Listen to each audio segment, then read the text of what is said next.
Bien, bonjour à tous.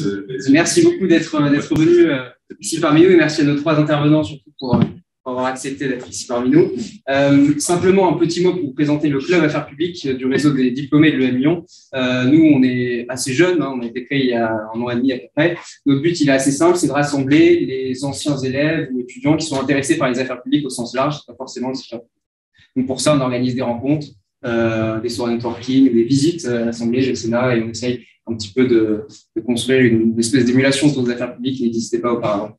Voilà, c'est pour la présentation très courte. Vous dire aussi que c'est enregistré parce on est sur les 2 campus, Paris et Lyon, et il y a beaucoup d'étudiants à Lyon qui ont souhaité avoir le replay, donc on leur transmettra la vidéo à l'issue de ces échanges. Voilà, donc je vous remercie. Je laisse la parole à Sarah Janton qui va se présenter.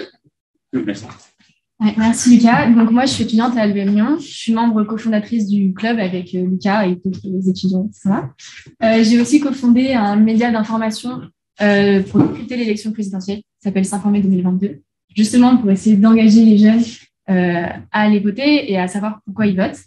J'ai toujours été très intéressée par la question de l'engagement et du sens qu'on met derrière nos actions. Et c'est pour ça que je suis très heureuse d'avoir l'occasion d'échanger avec vous aujourd'hui. Parce que vous êtes engagés, non seulement vous êtes engagés, mais en plus vous êtes engagés pour encourager d'autres jeunes à s'emparer de causes et à s'engager. Donc, je trouve ça assez inspirant. Et en plus, les élections, c'est quand même un moment important pour questionner l'engagement. Donc, je pense que c'est le bon moment pour en discuter. Donc, on a Grégoire Cascara, qui a cofondé l'application Élise, que vous connaissez sûrement, qui présente lui-même comme le Tinder de l'élection présidentielle. Et qui a aussi cofondé le mouvement Les Engagés, qui encourage les jeunes à s'intéresser à la démocratie et à l'éviter. On a Dorian Dreuil, qui est coprésident de l'association de l'ONG à voter, qui de même essaye d'encourager les jeunes à s'intéresser à la démocratie et à aller voter, et qui est aussi expert associé à la Fondation Jean Jaurès. Et on a Léa Falco, qui est membre de l'association pour un réveil écologique, de sensibiliser les étudiants et la société à la cause écologique. Donc, la table ronde se déroulera en 3 temps. Tout d'abord, vous allez nous présenter votre parcours. Ensuite, je vous poserai quelques questions et vous pourrez échanger. Et enfin, on aura une 20aine de minutes dédiées à un échange avec le public, avec vous. Donc, est-ce que vous pouvez tous les 3 vous présenter, nous présenter votre parcours associatif et nous donner un peu votre définition de l'engagement? Donc, je pense que peut-être que Grégoire, tu peux commencer et ensuite on fera un tour de table. Bonsoir tout le monde, merci beaucoup pour l'invitation. Moi, j'ai 22 ans, je viens de Bordeaux, j'ai grandi à Bordeaux et je suis parti à Paris quand j'avais 17 ans au moment du début de mes études. J'étais d'abord étudiant à Sciences Po Paris, puis à l'ENS Ulm et là actuellement en fin de parcours chez les concurrents à l'ESCP, Paris donc. Et par ailleurs, en parallèle de cette vie universitaire qui se termine dans 1 mois, j'ai eu très tôt plusieurs projets citoyens associatifs. En juin 2017, j'ai fondé, avec notamment Augustin, qui était au fond de cette salle et qui était déjà bordelais comme moi, le mouvement Les Engagés, dont le but était de se dire comment faire pour intéresser les jeunes à la vie publique. Augustin et moi, on était Augustin en première, moi en terminale, on suivait cette campagne présidentielle, mais on voyait que les jeunes autour de nous, nos amis, nos camarades, ne s'y intéressaient pas forcément, étaient soit dans une forme d'indifférence vis-à-vis de la politique, soit plutôt déjà dans une forme de défiance vis-à-vis de la classe politique. Et donc, on a construit ce qui était au départ uniquement un club de débat bordelais et qui, au fil des mois, s'est transformé en mouvement citoyen avec des ramifications locales dans la plupart des villes étudiantes, avec des sections universitaires dans les différentes écoles et universités de ces villes, avec des interventions sur la citoyenneté dans les lycées, des visites de lieux institutionnels, on emmenait des jeunes au Sénat, à l'Assemblée nationale, dans les mairies, avec aussi et plus largement des rencontres avec des acteurs de la vie publique, que ce soit des élus de tous bords partisans, puisque l'ADN des engagés, c'est son caractère apartisan, et puis par ailleurs des entrepreneurs, des intellectuels, des dirigeants associatifs, bref, comment réconcilier les jeunes à la fois avec la vie de la cité et avec l'engagement sous toutes ses formes, engagement citoyen, engagement entrepreneurial, engagement solidaire. Ça, c'est notre mantra depuis maintenant bientôt 5 ans. Et dans le cadre de cette élection présidentielle, les engagés qui sont en train de se transformer aussi en incubateurs de projets citoyens, donc qui ont vocation au fil des prochains mois à soutenir des jeunes entre 16 et 25 ans qui souhaitent porter des projets citoyens à travers du mentorat, du coaching, de l'accompagnement stratégique, du financement et du réseau. le premier projet qu'on a incubé via les engagés, c'était l'application Elise, que certains d'entre vous ont peut-être téléchargé. Il y en a parmi vous qui ont l'application? Il y en a qui ne connaissent pas du tout? On a encore un peu de conviction à faire. Et voilà, application que les médias effectivement appellent le Tinder de la présidentielle et qui a vocation, de la façon la plus ludique possible, à faire découvrir les projets, les programmes des différents candidats. Je vous l'ai fait de façon très brève, mais quand vous swipez les propositions, l'algorithme génère un niveau de compatibilité avec les différents candidats et donc un classement. Le but, c'est évidemment pas de délivrer une consigne de vote, mais de constituer une porte d'entrée pour des jeunes qui ne suivent pas forcément cette élection, qui ne s'intéressent pas forcément à l'actualité. On a dépassé la barre des 2 millions de téléchargements, ce qui était une première en France sur un outil tech lié à la citoyenneté. Donc, ça prouve que ce combat contre l'abstention n'est pas forcément perdu d'avance et que moi, quand j'ai voulu lancer cette appli, on m'a dit les jeunes, ça les intéressera pas, c'est vraiment pas la peine d'insister. Et en réalité, on s'aperçoit que si on invente de nouveaux outils, de nouvelles méthodes pour les intéresser, ça peut fonctionner. Et donc, on essaie d'allier à la fois le caractère ludique sur la forme et le caractère rigoureux sur le fond, puisqu'on est encadré par un conseil scientifique formé de politistes et qu'on a par ailleurs quasiment 500 propositions recensées sur l'application, autant de propositions par candidat, tout accompagné d'un savoir plus, lui-même systématiquement sourcé. Bref, être un outil pédagogique pour les jeunes. Puis voilà, parmi d'autres engagements, et je vais être le plus rapide possible, j'ai aussi écrit 2 essais politiques. Le premier, avec le meilleur des éditeurs qui est à ma gauche, chez VA Édition il y a quelques mois, qui s'appelait Génération engagée, qui s'intéressait aux nouvelles formes d'engagement de notre génération et dont le message clé était de dire que notre génération ne s'engage pas moins que les précédentes, mais elle s'engage différemment. Et donc, dans le livre, avec ma co-auteure Léna Vagnevenhuis, qui a fondé le Mediapass Politique, on s'intéressait à ces nouvelles formes d'engagement, à ces nouvelles formes de mobilisation, à toutes les initiatives qu'on pourrait prendre pour construire et créer une véritable société de l'engagement. Et là, le deuxième livre que j'ai fait paraître chez Flammarion il y a maintenant un peu plus d'un mois, s'appelle Aux urnes, et c'est un plaidoyer contre l'abstention. On essaie de s'intéresser à la fois aux mécaniques de vote en France depuis maintenant plusieurs décennies et surtout, quelles solutions pour lutter contre l'abstention, pour intéresser les jeunes à la vie publique. Voilà. Et puis pour finir, j'ai la chance d'être l'un des cofondateurs de l'ONG À Voter, mais là-dessus, je vais laisser la main à mon camarade Dorian. Merci Grégoire. Bonsoir à toutes et à tous. Et merci à Lucas et Sarah pour cette invitation. Je m'appelle Dorian Dreuil, j'ai 30 ans depuis peu, donc je suis le boomer, je crois, de cette table ronde, mais très fier. Moi, je suis diplômé en droit et sciences politiques de l'Université de Toulouse. Puis, j'ai eu la chance d'avoir une carrière professionnelle à faire plein de choses dans le monde de l'édition, dans le monde de la communication, de l'influence un peu, des affaires publiques. J'ai travaillé dans des associations, dans des ONG à l'Assemblée nationale. J'ai travaillé sur des campagnes électorales, des campagnes plus citoyennes. Et à côté de ça, j'ai toujours eu, moi, à côté du lycée, des études, de mon job, une double vie le soir et le week-end, comme beaucoup de double vie d'ailleurs. Et sauf que la mienne était celle de l'engagement bénévole, l'engagement dans la vie associative. Et j'ai commencé à m'engager quand j'avais 16 ans dans une ONG qui s'appelle Action contre la faim, au sein de laquelle je suis resté à peu près 13 ans à divers degrés de responsabilité, d'abord comme bénévole, puis responsable local, puis j'ai eu la chance d'être très jeune élu au conseil d'administration national et d'assumer des fonctions de secrétaire général et porte-parole il y a plus d'un an. Et il y a un peu plus d'un an, j'ai eu le bonheur d'avoir sorte d'épanouissement personnel dans mon engagement et d'arriver à trouver un espace qui me correspondait, qui était ni celui intellectuel du politologue, ni celui du chercheur, ni celui de l'activiste, mais l'espace qui est un peu au carrefour de ces trois engagements. Donc, en rejoignant la Fondation Jean Jaurès comme expert associé sur les enjeux de démocratie et les enjeux de participation citoyenne, en enseignant à la fac de Nanterre en magistral sur les usages du numérique en politique et en créant une association qui s'appelle À Voter et qui s'est mobilisée depuis juin dernier pour notamment lever les freins à la participation électorale. Donc, À Voter, qui est une ONG de défense de droits civiques et du progrès démocratique, qui réunit plusieurs personnalités de l'engagement, à la fois jeunes et moins jeunes, dont Grégoire, dont d'autres. Voilà, on a réuni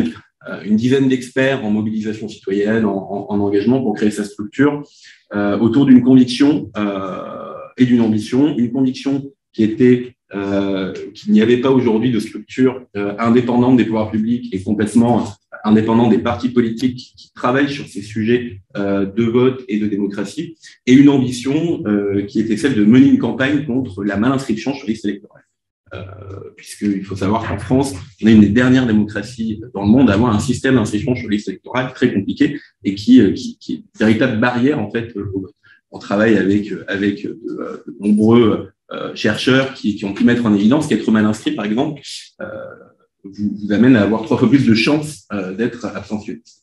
Et un phénomène qui n'est pas d'ailleurs petit, puisque vous avez quasiment 7,6 millions de personnes qui sont mal inscrites sur liste électorale. D'ailleurs, je ne sais pas si vous connaissez votre bureau de vote, ouais, et vous êtes tous bien inscrits. Bon, je me plante à chaque fois sur cette question. La dernière fois, je l'ai posée à Sciences Po, qui était le pire endroit pour espérer avoir des mal inscrits sur les listes, des gens qui n'avaient pas entendu parler d'inscription sur les listes électorales.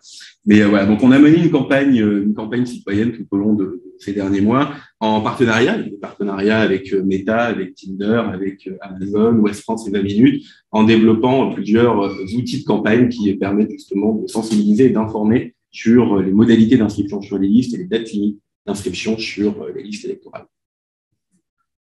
Donc, c'est ce qui nous a occupés jusqu'à tout récemment et on va continuer à se mobiliser autour de ces enjeux pour la présidentielle et également pour les élections législatives et aussi bien après, parce que l'idée, c'est justement de s'inscrire sur le temps long et de rester actif sur ces enjeux d'engagement et de participation démocratique quand l'œil et l'attention des médias, des politiques et de tout le monde sera passé à autre chose et on ne parlera plus d'élections présidentielles si on en parle déjà.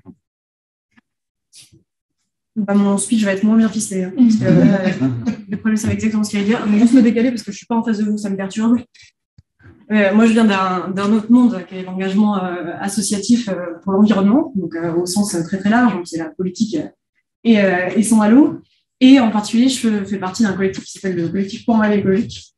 Je suis rentrée un peu plus par le volet social, donc moi, je vais là plus que toi, j'ai fait Sciences Po, je suis rentrée en 2016, j'ai fait Sciences Po en droit, l'équivalent de droit, et à côté de ça, j'ai fait Sorbonne Paris 4 en histoire. Et là, je fais un master de développement international, ce qui est à peu près l'intitulé le plus flou du monde. On ne sait pas ce que c'est le développement international, mais en gros, c'est comment réussir à transformer les macrostructures économiques pour que tout le monde aille dans le bon sens. Je ne sais pas si ça vous aura éclairé, on va en rediscuter après, mais ça m'a. En fait, je viens d'un lycée de ZEP, donc j'ai eu la chance de ne pas rentrer à Sciences Po par la procédure ZEP. Parce que quand vous entrez à Sciences Po par la procédure ZEP, vous êtes tout de suite identifié et il y a une énorme ségrégation sociale comme ça. Quand je suis arrivée à Sciences Po, une petite anecdote là-dessus qui me fait me rendre compte que je n'étais pas du même monde que les gens qui étaient là-bas, c'est que première semaine, vous avez donc une semaine d'introduction à ce va être la vie à Sciences Po et en fait, vous avez un exposé à faire sur des thèmes que choisit la personne qui est référente de votre groupe. Et le référent de mon groupe avait choisi les monuments parisiens. J'étais contente. Je ne connaissais pas vraiment les monuments parisiens de nom, de visu. Je ne connaissais pas plus que ça leur histoire. Et j'avais choisi le Louvre.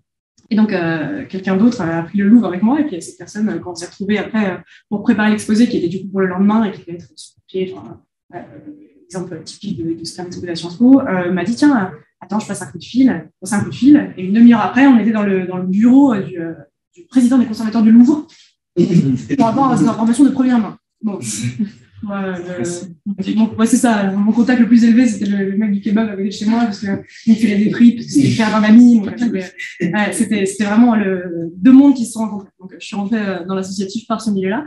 Et du coup, j'ai fait pas mal d'aide en fait, à la préparation des Sciences Po, en particulier pour les gens qui venaient de mon lycée et de ma ville, en région parisienne. Et après, ça a évolué progressivement vers l'activisme environnemental, bizarrement, alors que les liens ne sont pas si évidents que ça, a priori. Mais une fois qu'on connaît un petit peu les chiffres, et je vois qu'on est dans une audience un peu politisée, donc a priori, on ne va pas vous faire tout le speech sur les rapports du GIEC, le fait que ça ne va pas très bien et qu'on n'est pas forcément sur les bonnes trajectoires. Mais l'idée, c'est quand même qu'il va falloir se mobiliser dans les prochaines années, parce que notre génération, c'est pas la vôtre, monsieur, mais notre génération, en tout cas, va être la première à devoir faire face exactement aux conséquences du réchauffement climatique et de tous ces avatars, perte de biodiversité, limite dans les ressources qu'on utilise, et tout ça. Donc, c'est très réjouissant. Et on a le collectif en rêve écologique, c'est quelque chose qu'on a fondé en 2018 avec une poignée d'autres étudiants de grandes écoles. On a écrit un texte qui s'appelle le Manifeste pour un rêve écologique, le gros message était on ne va pas travailler pour des entreprises qui ne sont pas alignées avec nos engagements personnels. En l'occurrence, c'est nos engagements environnementaux. Et on a eu la chance d'avoir 30 000 signatures, ce qui nous a pas mal aidé par la suite. On est rentré dans pas mal de cercles, on a rencontré tout un tas de gens, à la fois du milieu économique et du milieu de l'enseignement supérieur. Et on s'est rapidement pour transformer en collectif moral et écologique, avec deux pôles principaux. Le pôle entreprise qui travaille sur la transformation systémique des entreprises, comment est-ce qu'on fait pour réussir à les faire s'aligner à peu près avec les limites planétaires et arriver à un futur soutenable. Et le pôle enseignement supérieur en l'occurrence, dont l'idée principale est, et on en parlait juste avant, est le fait qu'aujourd'hui, il n'y a pas en France d'enseignement obligatoire sur les enjeux environnementaux au sens large dans l'enseignement supérieur, dans tous les cursus. C'est-à-dire que vous pouvez être ingénieur, partir dans un cursus pour faire de la finance et n'avoir jamais eu de cours d'introduction aux enjeux fondamentaux du climat, de la biodiversité, des limites, des ressources, et tout ça. Donc, c'est un gros problème parce que vous êtes confronté à un enseignement en silo qui fait que vous n'allez pas réussir dans votre métier ensuite à avoir les clés pour, en gros, le décarboner et tous les problèmes qui sont afférents. Donc, c'est à partir de ce constat-là qu'on s'est lancé et dans 3 ans qu'on chemine tranquillement. On a remis, il y a un mois, un rapport au ministère de l'Éducation supérieure avec Jean Jouzel, qui est un grand climatologue français qui fait partie également du GIEC, sur ces questions-là, en leur disant que c'est quand même bien de commencer à réfléchir à mettre à au moins Bac+1, Bac+2 des enseignements obligatoires sur les environnementaux.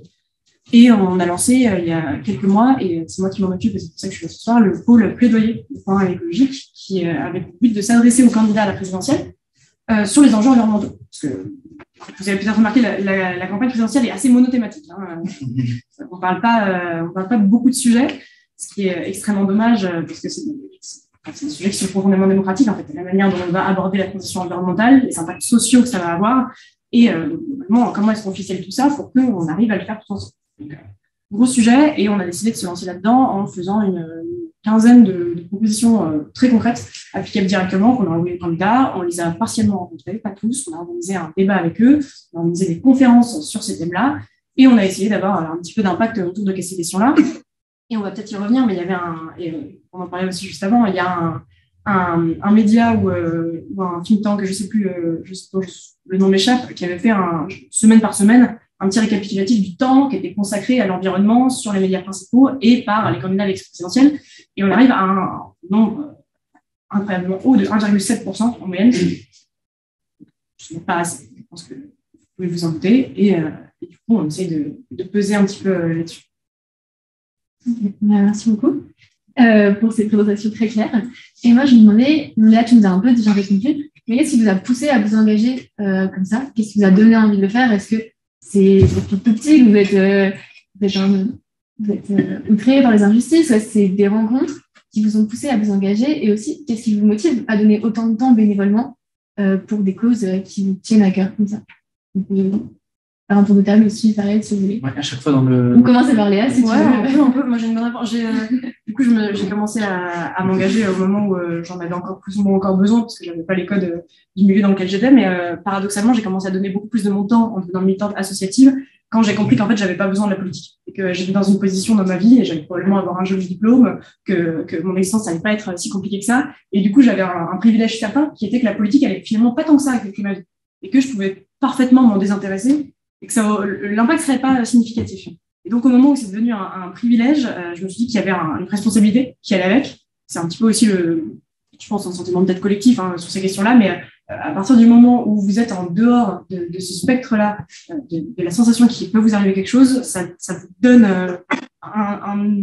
j'allais dire un allant, c'est peut-être un petit peu fort, c'est un peu biblique, mais une responsabilité sur que les autres font, quoi. Donc, c'est comme ça que c'est parti pour moi. De rien, Un hasard total. Je devais faire mon TPE sur... j'ai pris le dernier sujet que personne ne voulait, qui était l'humanitaire, et un sujet sur l'humanitaire. D'ailleurs, j'ai appris il n'y a pas longtemps que les TPE étaient supprimés des programmes bac. Ce qui est le premier coup de jeu, un peu comme mes parents nous disaient, je vais faire un bac B. Super. Voilà. Et en faisant mon TPE sur les ONG, j'étais allé rencontrer la responsable locale de l'Action contre la faim à Toulouse. Et moi, j'avais une vision de l'humanitaire très un docteur sur une sable fin avec un sac de riz sur les épaules, pensant que il n'y avait pas d'autre manière de s'engager dans l'humanitaire qu'en étant sur le terrain. Et ce que j'ai trouvé formidable avec Action contre la faim à l'époque, c'est qu'il y avait un lien entre Agir ici et Delama.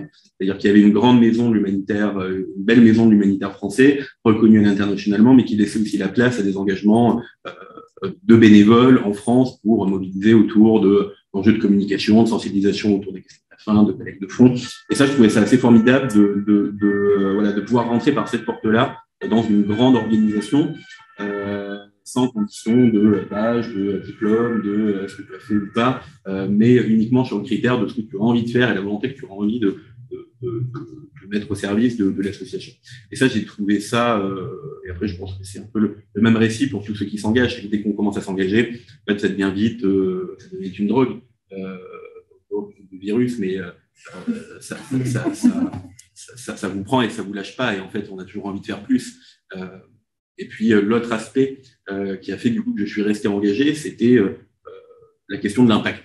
C'est-à-dire quel est l'impact qu'on peut avoir individuellement dans un groupe sur un sujet. Et je m'y retrouvais beaucoup avec Action contre la faim. Et puis, la troisième chose qui m'a vraiment intéressé dans tous mes engagements, c'est de voir à quel point ça peut devenir contagieux à partir du moment où on en parle. Du moment où on partage son expérience, ce qu'on a vécu, parce que l'engagement donne à vivre des choses formidables, donne à vivre des expériences humaines, des expériences professionnelles, et il nous permet de réaliser des choses qu'on ne réaliserait pas habituellement. Moi, si j'avais pas eu mon engagement bénévole, j'aurais même certainement pas fait le quart de ce que j'ai eu la chance de faire, ni rencontrer les gens que j'ai pu rencontrer. J'aurais été juriste, très heureux comme ça, hein, mais c'est aussi, et c'est important de le dire, l'engagement est aussi un outil d'épanouissement individuel et collectif. Et c'est comme ça que mon engagement a débuté, qui perdure, au point que je n'imagine pas ma vie sans engagement bénévole à côté de... Non, moi, je me reconnais dans la définition enthousiaste que donnent mes camarades de l'engagement. Moi, c'est pas très original. Je suis tombé dedans quand j'étais petit, et ensuite j'en suis plus ressorti puisque très jeune, je me suis pris de passion pour la politique, pour l'actualité. Alors pas la politique française, mais plus la politique internationale, les grands sujets. Et puis en grandissant, on tape à la porte d'une première association. Moi, c'était la Banque alimentaire de Bordeaux. Ensuite, ça a été Emmaüs, puis on prend des responsabilités dans son lycée, on prend des responsabilités autour de soi. C'est ce qui crée en fait une sorte de dynamique, puis c'est par le collectif. Augustin, on en parlait, c'est avec lui qu'on a créé les engagés au départ, parce qu'on avait cette même appétence et qu'on avait envie de la communiquer. C'est-à-dire que souvent, ça part d'un ressenti personnel que tu as envie de transmettre autour de toi, et tu sens que, je pense sur le climat, c'est ça aussi, quand tu as une prise de conscience très forte, tu as envie que tout le monde puisse le réaliser aussi et avance dans la même direction. Donc, c'est ce que permet de faire un mouvement, d'où l'engagement. Et effectivement, une fois qu'on est dedans, on en est prisonnier dans le bon sens du terme, puisque ça vous amène à faire des rencontres assez extraordinaires. Ça confère au quotidien une adrénaline qui est assez impossible à retrouver ailleurs. C'est pour ça que moi, j'arrive à la fin de mon parcours académique et que mon combat va être de ne pas plonger du jour au lendemain dans une vie professionnelle aussi ennuyeuse qu'à l'inverse, l'engagement pouvait être passionnant. Donc, c'est le défi du moment. Et je pense que d'ailleurs, aujourd'hui, il y a de plus en plus de métiers et de vie professionnelle qui permettent d'avoir un engagement fort, y compris en entreprise. Et bien sûr, dans certains secteurs que beaucoup d'entre vous rejoignent, dans les affaires publiques notamment, où vous pouvez essayer de conjuguer, même si c'est jamais simple, le sens, puis en vivre et travailler dans ces secteurs. En tout cas, moi, l'engagement, effectivement, il est dans ma vie en permanence. C'est un engagement qui est 24 heures sur 24. En même temps, c'est ce qui lui confère tout son charme, et tu n'as jamais l'impression de travailler ou jamais l'impression de simplement obéir à une tâche à laquelle tu serais soumis, mais au contraire, d'être toujours dans une action de conviction collective, de créer des dynamiques collectives. Et c'est ça qui est assez enthousiasmant. Donc, je pense qu'effectivement, je n'arrêterai jamais de m'engager. Ensuite, ce qui est intéressant, c'est comment un engagement peut évoluer et peut aujourd'hui prendre une forme associative et prendre d'autres formes dans le futur. Et c'est ça qui moi aussi me motive et m'anime. Justement, vous êtes tous engagés associativement, mais si je ne me trompe pas, vous n'êtes pas engagés politiquement, vous n'êtes pas dans des partis politiques forcément. Et je voulais savoir pourquoi, justement, quelle est d'après vous la différence entre cet engagement associatif et un engagement politique, et pourquoi vous avez fait ce choix-là? Moi, j'en vois pas. C'est-à-dire qu'à mon sens, c'est déjà une forme d'engagement politique, de participation à la vie de la cité. Quand on essaie de porter des combats, par exemple en ce qui me concerne, pour lutter contre l'abstention des jeunes, pour qu'ils prennent la parole dans l'espace public, pour qu'ils portent des propositions, pour qu'ils s'intéressent aux grands sujets, j'ai l'impression de faire déjà de la politique. Ce qui est vrai, c'est qu'on n'a pas de mandat partisan ou d'engagement partisan. Moi, j'ai jamais été membre d'un parti politique à ce jour, et j'ai jamais eu non plus à ce jour de mandat local. Je pense encore une fois que les parcours les plus riches, à mon avis, ceux en tout cas que j'admire et qui sont beaucoup plus âgés que moi, sont ceux qui ont réussi à conjuguer plusieurs formes d'engagement, qui ont compris comment fonctionnait de l'intérieur des écosystèmes qui sont très complexes, l'écosystème associatif, humanitaire, entrepreneurial, politique, et qui, fort de ces expériences, peuvent ensuite porter un projet qui ait du sens et qui soit cohérent. Donc, je ne pense pas qu'il y ait une opposition entre, d'un côté, ceux qui seraient condamnés à l'engagement associatif et de l'autre, des élus professionnels qui feraient ça pendant 45 ans. On voit bien aujourd'hui, chacun peut le constater, que la dynamique est en train d'évoluer. Et je crois d'ailleurs que celles et ceux qui font le choix de l'engagement partisan ou l'engagement local après des expériences associatives ont souvent une connaissance du terrain, une connaissance des acteurs de terrain et surtout un regard global sur la société qui est d'autant plus riche qu'ils se sont engagés pendant des jours et des nuits et des week-ends et des années bénévolement sans avoir l'attente du mandat et de la réélection ou du poste dans un parti politique. C'est ce qui les rend d'autant plus libres, d'autant plus indépendants et d'autant plus convaincants quand ils font le choix de l'engagement politique. Et de la même manière, je ne voudrais pas non plus dénigrer l'engagement politique au sens plus classique du terme, c'est-à-dire que je pense qu'on a besoin de partis politiques. Je connais aucune démocratie qui fonctionne sans parti politique.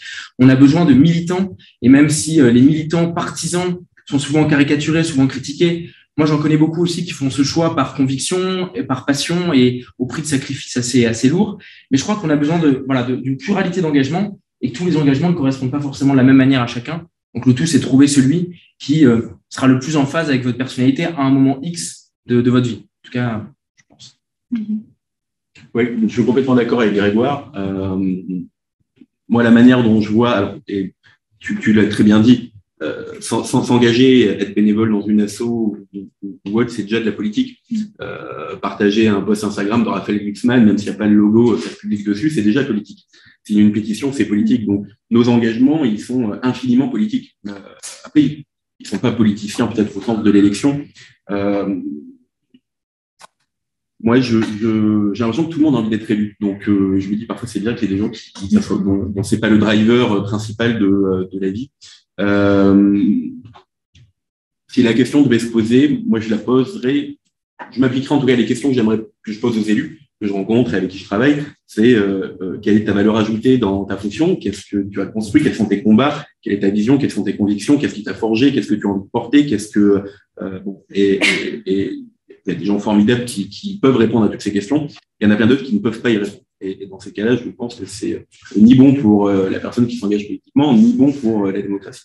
Donc je pense que c'est intéressant dans des parcours d'engagement de ne penser ces fonctions que comme un outil, une étape. C'est un outil qui est complémentaire. L'engagement associatif en est un. Ils se complètent et le but du jeu, je trouve que c'est d'y donner de la cohérence.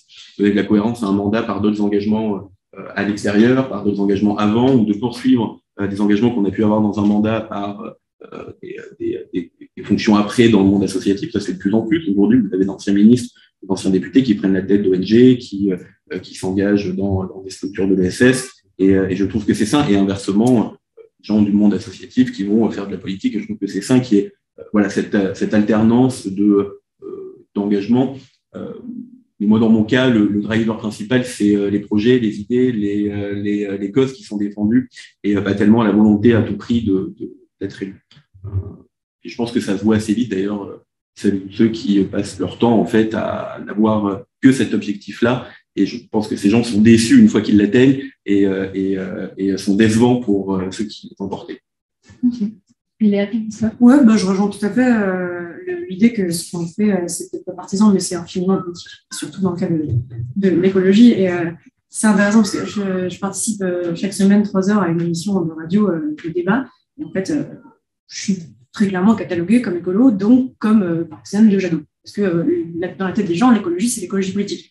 Bon, il s'avère que malheureusement, je suis une écolo pro-nucléaire, donc c'est pour mal en France de trouver quelqu'un qui soit en accord avec ça. Ça n'existe globalement pas. Vous pouvez me dire Roussel, je fais un malheur. Mais non, la question fondamentale aussi, je trouve, c'est pas tant le fait que ce soit un objectif d'être élu qu'un moyen. Et typiquement, en écologie politique, au sens très large, parce que du coup, il ne faut pas le réduire non plus à ce qu'est aujourd'hui le ELV en France ou le parti allemand écologiste, mais être élu, ça peut aussi être un moyen. Je pense que c'est là aussi qu'il y a un vrai intérêt en tant que militant du quotidien, d'avoir ce mouvement-là vers l'action. Parce que nous, il y a deux manières d'appréhender, surtout, alors là, je parle de mon cas, hein, mais dans les enjeux environnementaux, il y a deux manières d'appréhender le changement. Soit il vient du bas, soit il vient du haut. L'idéal, c'est soit que tout l'écosystème fonctionne de manière à ce qu'il vienne à la fois du bas et du haut. C'est évidemment plus compliqué, mais ça veut dire qu'il faut sensibiliser les citoyens plus largement, que les gens s'engagent dans leur métier pour arriver à des fonctions qui sont environnementalement pas néfastes, ce qui est déjà pas trop mal, et qui est une sensibilisation en haut avec des actions qui soient prises. Et c'est très important parce que là, vous êtes en France, on est encore dans un système, et d'ailleurs plus largement en Europe, hein, c'est pas que la France est mauvais élève, hein, mais où les parlementaires n'ont pas de formation sur les sujets environnementaux. Où tous les 5 ans, vous avez un espèce de sondage qui passe par les parlementaires pour évaluer la différence de leur appréciation des sujets environnementaux par rapport à la moyenne des Français. Et on constate que sur certains sujets, typiquement le climato-scepticisme, ils sont moins climato-sceptiques, mais typiquement, ils croient plus en la technologie. Et je crois qu'il y a 62% qui pensent que la technologie va entre guillemets nous sauver, contre 42% des Français. Donc il y a quand même un écart qui est significatif sur ces endroits-là. Et c'est en partie parce qu'il n'y a pas de formation, et en partie parce que les gens qui s'engagent en politique, outre le fait que finalement il y a des facteurs socio-économiques évidents qui jouent là-dedans, on ne va pas rentrer dans les détails de ça, mais c'est que c'est des gens qui ne s'intéressent pas forcément à ces sujets-là en ligne de mire. Je pense que si on avait plus de députés députés, encore vu le pouvoir de l'Assemblée en France, plus d'engagés en politique qui entraient en politique avec en ligne de mire l'envie de bouger les lignes sur les sujets environnementaux ou sur les sujets de pauvreté, de faim en France, ça avancerait peut-être plus vite. Évidemment, il y aurait toujours des blocages, mais c'est aussi comme ça que ça marche, c'est en amenant des sujets sur la table, en les rendant complètement mainstream, en faisant en sorte que les gens se l'approprient. C'est un peu, de manière marrante, c'est un peu aussi comme ça que la présidentielle a tourné autour des sujets d'immigration, d'identité, parce que c'est rentré dans la fenêtre d'Overton, c'est-à-dire que quelqu'un en a parlé, puis quelqu'un d'autre en a parlé, et à la fin, c'est devenu la focale. Et il faut qu'on trouve une manière, nous, avec nos idées, entre guillemets, de gauche, hein, parce que bon, le fait que les gens s'intéressent à la démocratie, le fait que les gens s'intéressent à la transition environnementale, c'est plutôt des idées de gauche, il faut qu'on trouve une manière, nous aussi, de rendre ça non seulement agréable pour les médias, parce que c'est aussi par eux aujourd'hui que ça passe l'information aujourd'hui, mais pour les gens, de rendre ça audible, de rendre ça intéressant et d'avoir un développement des imaginaires autour de ces questions-là, d'avoir un monde désirable qui soit un monde bas carbone, un monde où les gens mangent à leur faim et un monde où les gens ont emploi. Et là, je pense qu'il y a un vrai travail à faire qui passera à la fois par l'extérieur du monde politique partisan en tant que tel et par le monde politique partisan, par le pied des gens qui s'engagent. Donc, c'est tout un écosystème. Donc, on a tous notre place là-dedans. C'est intéressant ce que tu dis parce que je suis assez d'accord et c'est important de savoir aussi où est-ce qu'on a le plus de valeur ajoutée dans cet écosystème et où est-ce qu'on a le plus de potentiel impact.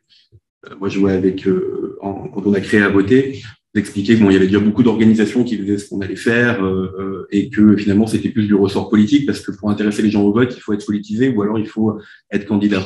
Nous, on a plutôt fait le pari inverse, d'aller sur l'innovation de partenariat avec des partenariats inédits, innovants. Et on a comme résultat aujourd'hui, à peu près en consolidé, on sait qu'on a pu toucher environ 5 millions de personnes et que 400 000 de ces personnes ont interagi avec nos outils pour modifier ou leur inscription ou s'inscrire sur les listes. Ce qui n'est pas peu rien finalement, qui n'est pas peu de choses quand on regarde le nombre de personnes qui sont inscrites avant la date limite qui est de 2,5 millions. Ça, c'est quelque chose qu'aucun parti n'aurait été en capacité de faire, quelque chose qu'aucun élu n'aurait été en capacité de porter.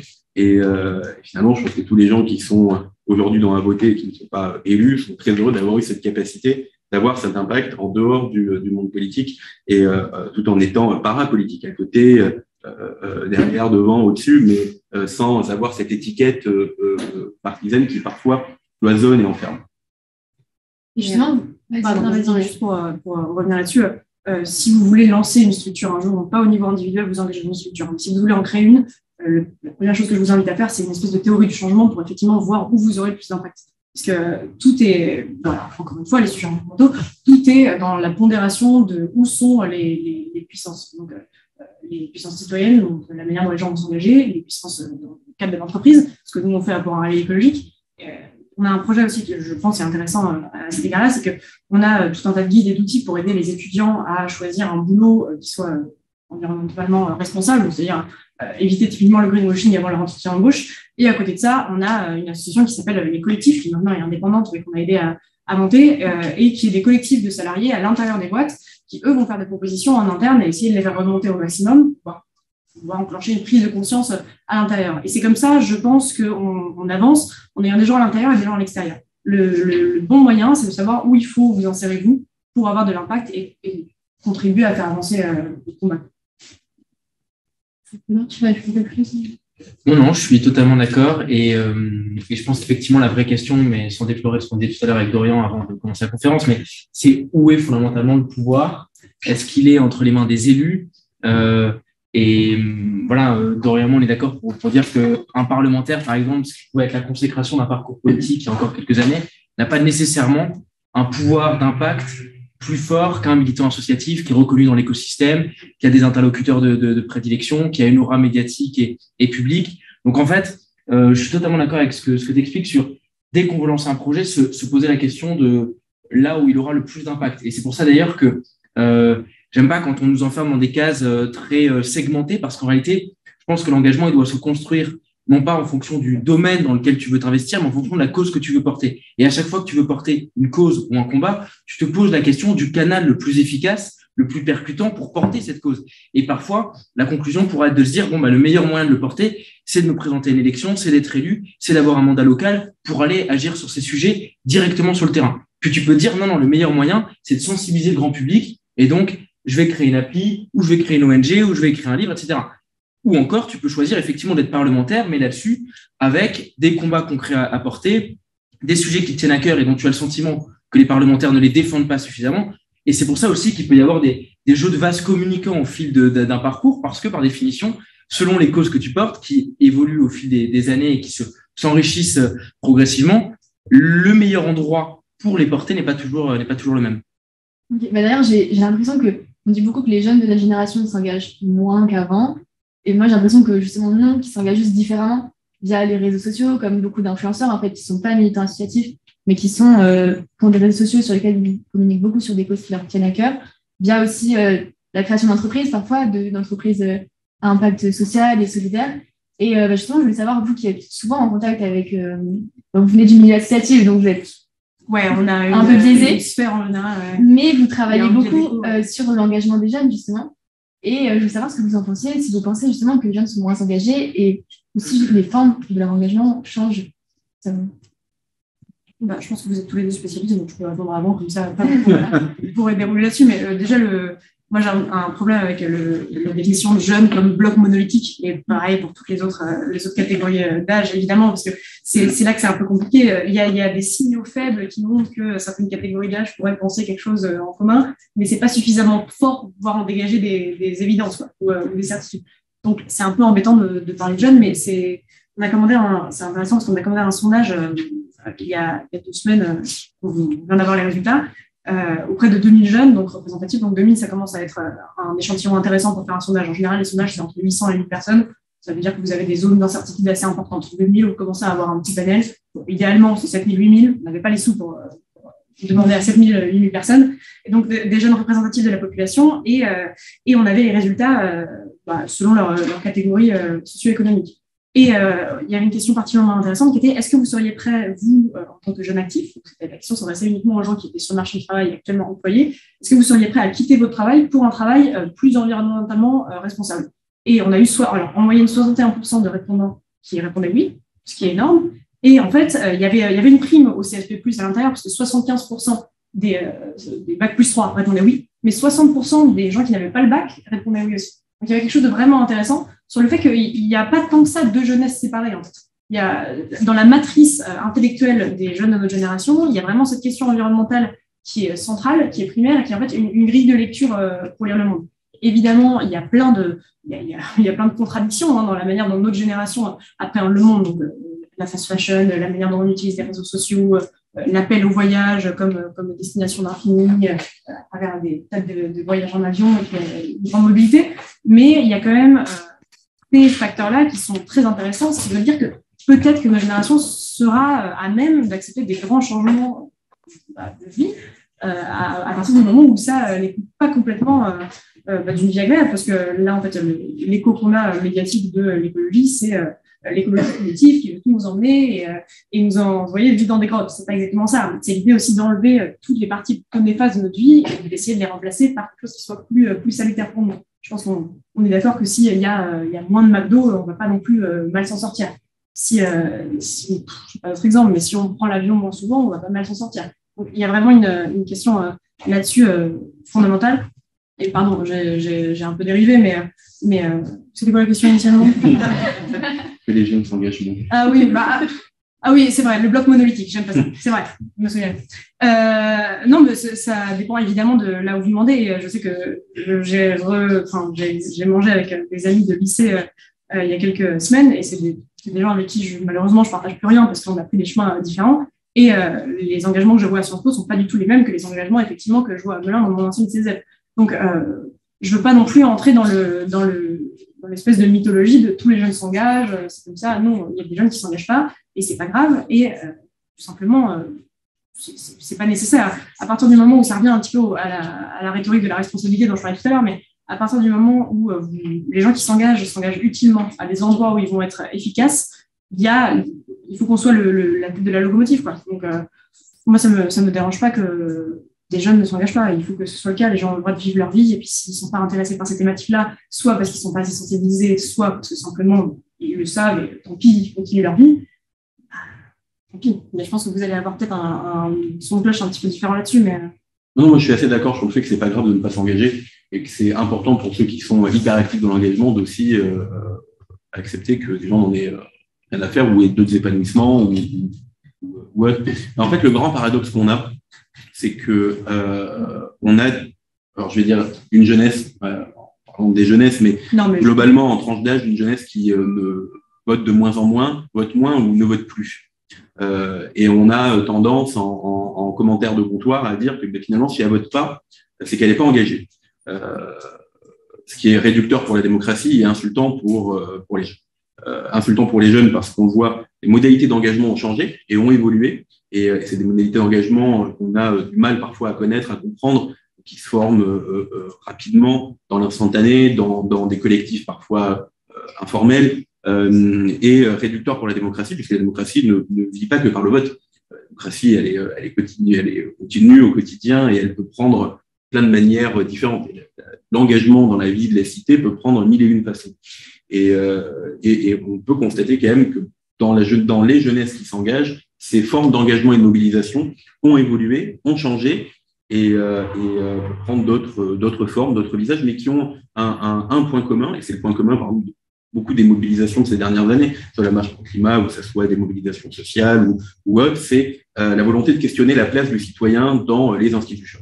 Donc la volonté de dire, en fait, moi je vais pas donner mon avis une fois tous les 5 ans, et surtout je veux avoir un impact sur la cause qui m'est chère. C'est-à-dire que la grille de lecture du monde dont tu parlais, la grille de lecture, elle a aussi changé, parce qu'elle se fait pas par le prisme des idéologies, elle se fait pas par le prisme des organisations politiques, elle se fait plus par le prisme des causes qui nous touchent, des causes qui activent de l'émotion, qui activent de l'indignation. Et ces causes-là, dans ce qu'on voit dans les nouvelles modalités d'engagement, finalement, ce qui drive le plus dans ces causes, c'est la volonté d'impact et de la capacité de changement. Cette volonté d'impact, elle conduit à aller directement là où on pense avoir le plus de pouvoir de changement. Et tu parlais de pouvoir tout à l'heure, vous avez vu Game of Thrones? Ouais, mais tu vas voir, je retombe sur mes pattes. Dans Game of Thrones, il y a plusieurs personnages qui répètent souvent phrase qui est de dire que le pouvoir réside là où les hommes et les femmes pensent qu'il réside. Et je pense qu'aujourd'hui, les jeunesses qui se mobilisent, elles n'ont pas le sentiment que le pouvoir est forcément dans les urnes ou dans le vote, mais que le pouvoir peut prendre plein de manières différentes dans le changement dans les entreprises, dans des mobilisations collectives, des manifestations, des pétitions. Et donc, en fait, ça implique pour le monde politique, pour le monde des analystes, pour les commentaires, de regarder ces nouvelles manières d'agir et ces nouvelles manières de s'engager et aussi de l'expliquer au grand public. Montrer voilà, que ce sont des engagements et que finalement, on a des jeunesses qui sont tout aussi engagées que les générations précédentes, voire peut-être plus. Et des formes qui changent, qui évoluent et qui sont parfois plus informelles. Je pense que des applications comme Elise, vous interrogez n'importe quelle boîte de communication, n'importe quelle agence ou n'importe quelle structure qui travaille dans les civic tech, c'est un truc dont ils auraient rêvé, dont parfois ils ont imaginé, donc ils ont dû faire plein de brainstorming avec des tableaux comme ceux-là en imaginant des stratégies des autres.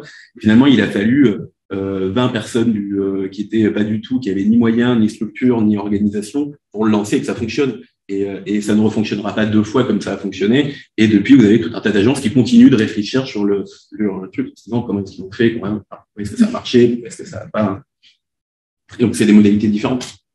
Non, mais moi, je crois effectivement que l'engagement ne s'est pas réduit. En tout cas, statistiquement, il n'y a pas une chute de l'engagement. Ce qui est sûr, c'est qu'il prend des nouvelles formes. Et cette idée d'engagement par les causes est absolument fondamentale, puisque elle a une vertu, et c'est pour ça que j'apporterai une nuance, elle a une vertu, c'est que les formes d'engagement se diversifient considérablement et qu'on peut s'engager sans être membre d'une structure dite traditionnelle, type parti politique ou syndicat. L'inconvénient, c'est qu'on constate quand même une lame de fond qui est la suivante, à savoir que l'engagement des jeunes est aujourd'hui souvent un engagement éphémère de court terme pour des mobilisations à un instant T. Je pense par exemple, tu citais le cas des mobilisations sur les réseaux sociaux avec des carrés de couleurs en fonction d'une cause humanitaire. C'est un premier pas vers l'engagement qu'il ne faut surtout pas dénigrer ou considérer comme inutile. Mais en revanche, tout l'enjeu maintenant, c'est comment on réussit à convertir ces engagements éphémères et superficiels, sans connotation péjorative dans le terme, en engagements pérennes, durables, sur le temps long. Et pour ça, il faut des structures quand même qui puissent les héberger. C'est ce que vous faites respectivement et c'est ce qu'on fait aussi au sein des engagés. Et qui sont des structures organisées, construites, imaginées différemment que les partis politiques et les structures traditionnelles, mais qui permettent quand même d'offrir un accompagnement, d'offrir un encadrement pour faire vivre sur le temps long ces engagements. Donc c'est ça un petit peu, à mon avis, le champ de travail pour les années à venir.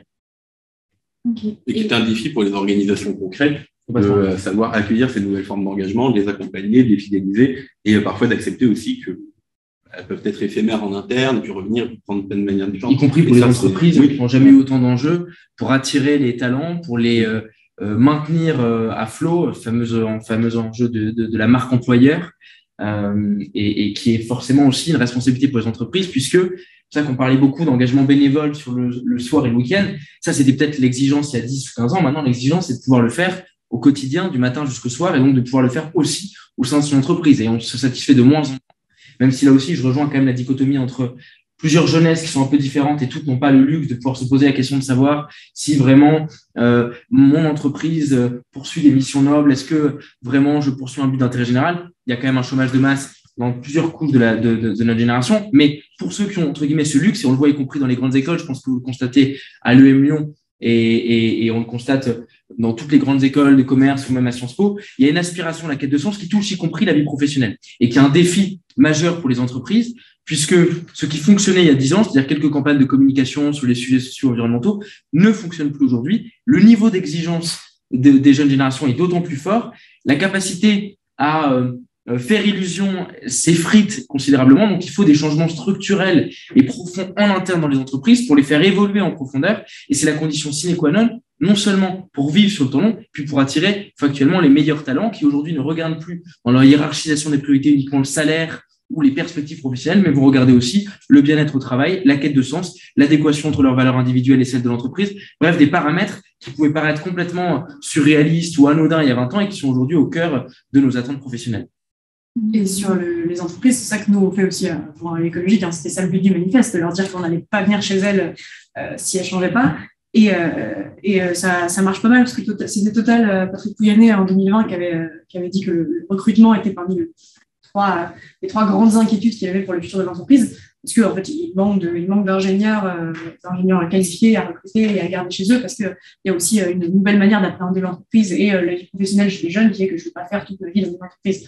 Mais sur la quête de sens, l'expression quête de sens, c'est une expression qui me gêne un peu, mais c'est normal, c'est la manière dont c'est formulé, mais c'est un peu, ça fait croire à une volonté individualisante, un petit peu dépolitisée, d'avoir soit sa quête de sens. Alors qu'en fait, le problème n'est pas tant chez les individus qui ne trouvent pas de sens au travail que chez les entreprises qui ne peuvent pas leur en fournir. Je pense que le retournement du stigmate est important dans des cas comme ça, parce que, et on en revient à mon problème de responsabilité quand vous avez le choix entre plusieurs entreprises, c'est que nous et vous, qui allons avoir des diplômes plutôt recherchés sur le monde du travail, on va avoir cette responsabilité-là aussi de pouvoir faire changer les entreprises pour les gens qui n'ont pas la possibilité de le faire. Pour les gens qui ont aussi cette dissonance cognitive de tiens, je vais travailler en vélo chez Total, comment est-ce que je fais, mais qui ne peuvent pas, simplement pas démissionner.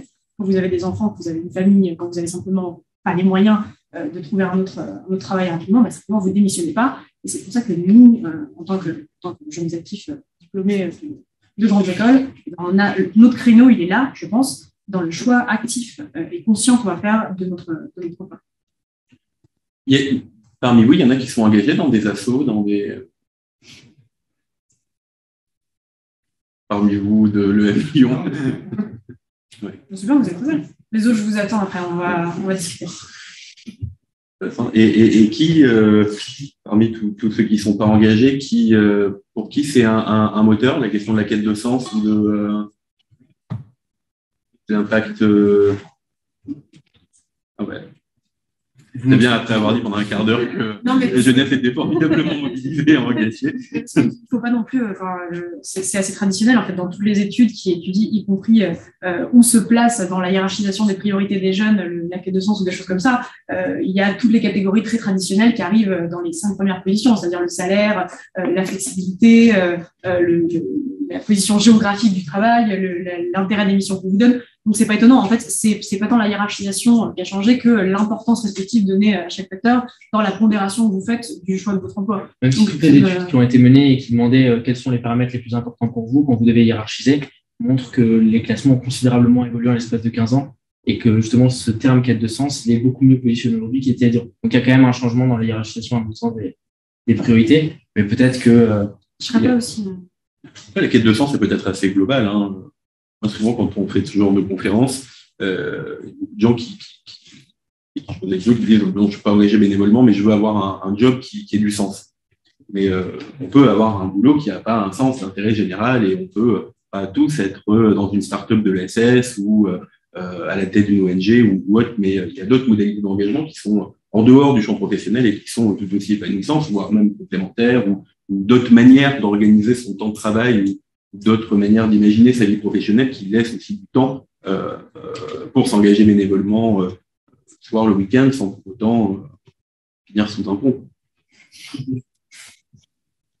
Mais là, on a bien vu qu'il y a assez peu de personnes qui sont engagées. Et selon vous, c'est quoi les obstacles qui peuvent exister, les freins qui peuvent exister à l'engagement Vous voulez travailler dans les affaires publiques au sens large, les uns les autres, tous? Vous travaillez déjà dans les affaires publiques? Non, j'avais juste une remarque par rapport à les personnes qui disaient c'était sous études qui est plus écologique. Ouais. En fait, je me suis dit que c'est les clients d'âge, c'est vrai. Parce que du coup, dans le cas de l'EM, par exemple,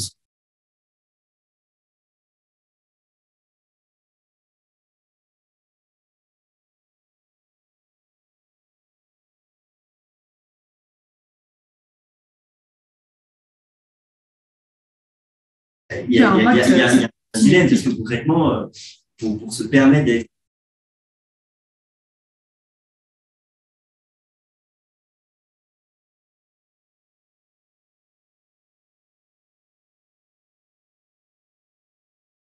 mais moi, je suis tout à fait d'accord. C'est le problème des sondages, en fait. C'est que si vous voulez avoir une approche vraiment centrée sur ce que pensent vraiment les gens et quels sont les facteurs bloquants, plutôt que les facteurs vraiment de la question, il faut faire une approche qualitative. Et nous, on a fait une approche quantitative parce que c'était de ça dont on avait besoin sur le moment. Mais je connaissais peut-être des enquêtes là-dessus. En tout cas, au-delà de ça, il y a une remarque de fond qui est intéressante sur ce choix très concret que chacun d'entre nous est amené à faire, où factuellement, même s'il y a des contre-exemples, tu dois un peu faire un choix aussi entre, effectivement, en sortant de l'EM Lyon, tu as des très beaux postes qui s'ouvrent à toi et qui ne sont pas dans les entreprises dites à impact, même si là encore le terme peut être contesté, mais et avec des très beaux salaires. Et par contre, si tu choisis une structure de l'ESS ou de t'engager dans le monde associatif, ou à fortiori dans le monde politique comme élu, tu dois accepter de réduire de moitié ou x3, x4 ton salaire. Donc, c'est aussi, c'est d'ailleurs la difficulté, c'est que, alors, soit on le voit positivement, on se dit, mais dans ce cas-là, justement, ceux qui font le choix de l'engagement sont ceux qui sont prêts à sacrifier leur salaire et bravo à eux. Soit on se dit qu'effectivement, ça veut dire que seuls ceux qui ont déjà beaucoup d'argent peuvent se le permettre et que celui qui a un train remboursé ou celui dont les parents n'ont pas payé les études ou celui qui se dit, OK, comment vivre à Paris avec des loyers excessivement chers, etc., bah, celui-là se dit, bon, dans ce cas-là, oui, factuellement, les métiers de l'ESS ou les métiers du monde associatif ne me permettront pas d'avoir un rythme de vie suffisamment pérenne. Donc, c'est ça aussi le problème. C'est très difficile, parce qu'on pose souvent cette question, c'est très difficile de façon honnête de dire mais si tu peux avoir les deux, tu peux avoir et l'engagement et la rémunération que tu aurais si tu bossais chez Total. Donc, c'est un arbitrage individuel qu'il faut faire. C'est d'ailleurs la force d'un groupe comme Total, c'est qu'effectivement, plus personne n'a envie de travailler, mais les salaires sont 6 ou 7 fois plus forts que si tu travailles demain dans une structure de l'ESS. Donc, c'est un arbitrage individuel qui est complexe et qui pose aussi une question de comment on accompagne mieux ceux qui s'engagent et comment aussi ça va changer des pouvoirs publics. Il y a longtemps eu un tabou autour du salariat, par exemple, dans le monde associatif. Comment on fait en sorte de pouvoir vivre dans l'engagement associatif, parce qu'il y avait cette idée que c'était pas noble, en fait, de travailler aux engagements et que si tu t'engageais, ça devait être bénévole, ça devait être à but non lucratif.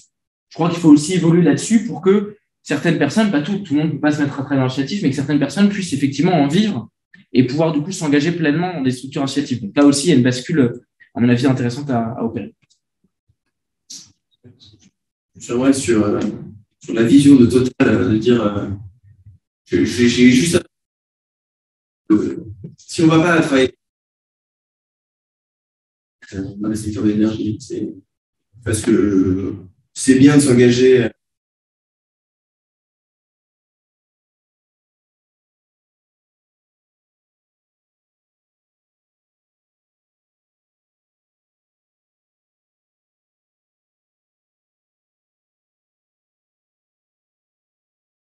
L'énergie.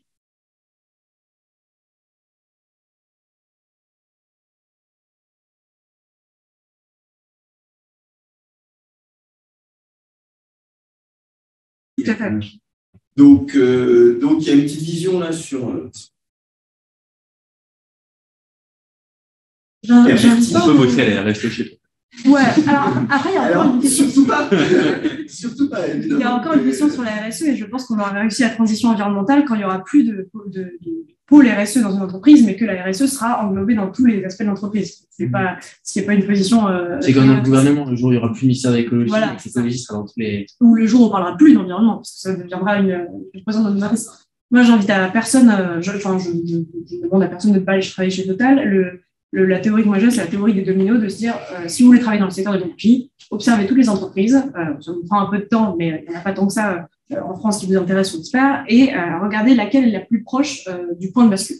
Parce que Total s'appelle Total Énergie, ils ne le font pas tant parce qu'ils sont engagés que parce qu'il y a une grosse pression réputationnelle sur les entreprises aujourd'hui, et qu'ils savent très bien que les gens sont plus tout à fait aussi sensibles, indifférents au greenwashing. Et que le chiffre d'affaires de Total, c'est 98,6% de leur chiffre d'affaires qui est sur les énergies fossiles et 1,4% qui est sur les énergies renouvelables. Donc, on n'est pas encore au point de bascule. Mais je suis tout à fait d'accord qu'on ne change pas le monde d'un claquement de doigts et que c'est une transition qui s'opère sur plusieurs années. Là, il n'y a pas de question qui se pose. Donc, moi, ma seule chose que je conseille aux gens qui nous parlent, nous, à l'écologique, on ne fait pas de name and shame, on ne dit pas n'allez pas travailler chez Total, on leur dit observez les entreprises du secteur qui vous intéressent, trouvez celle qui est la plus proche du point de bascule, engagez-vous là-dedans et utilisez le pouvoir que vous allez avoir progressivement pour monter. Mais il faut bien voir aussi que les gens de nos générations, de toute façon, le temps qu'on arrive aux vraies manettes exécutives, le temps qu'on soit vraiment des cadres de direction, ce sera déjà trop tard parce que ce sera dans 15 ou 20 ans. Donc, il faut aussi avoir un pouvoir sur les cadres d'aujourd'hui qui, en fait, la plupart du temps, à cause des reproductions sociales particulièrement fortes en France, sont nos parents ou les parents de nos amis, ou tout ça. Donc, il y a aussi quelque chose d'intergénérationnel. Quand on parle de générationnel, il y a vraiment dans l'intergénérationnel, et on constate vraiment qu'il y a quelque chose aussi de sensibilisation de la part des parents vers les enfants.